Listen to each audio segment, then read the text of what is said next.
Depuis que les armes se sont tues, l'heure est à la communication ou à la propagande, c'est selon. À Choucha, une ville du Haut-Karabakh contrôlée par l'Azerbaïdjan, les journalistes étaient invités à filmer ces images.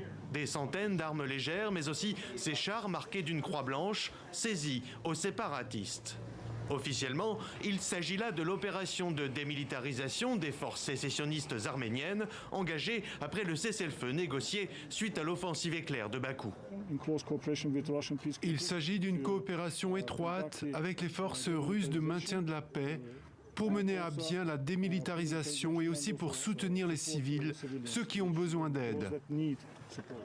Mais au détour d'un mur de cette caserne sous le contrôle de Bakou, cette inscription en lettres noires, le Karabakh est azerbaïdjanais.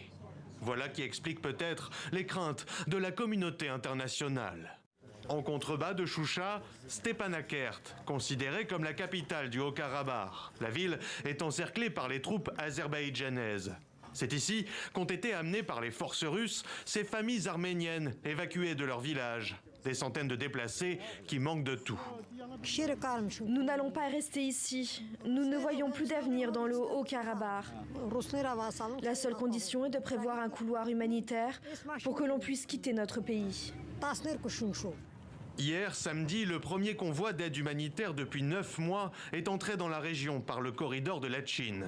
Depuis fin 2022, Erevan accuse Bakou de bloquer cette unique route qui relie le Haut-Karabakh à l'Arménie. Une situation dénoncée à 9000 km de là, à la tribune de l'Assemblée générale des Nations unies. Les attaques militaires contre la population du Haut-Karabakh ont considérablement perturbé la paix et la stabilité dans notre région, violé massivement les droits de l'homme et les droits humanitaires et représentent une menace existentielle pour les Arméniens. Alors que l'Arménie a réclamé une mission de surveillance de l'ONU, l'Azerbaïdjan a réaffirmé de son côté sa volonté d'engager des négociations.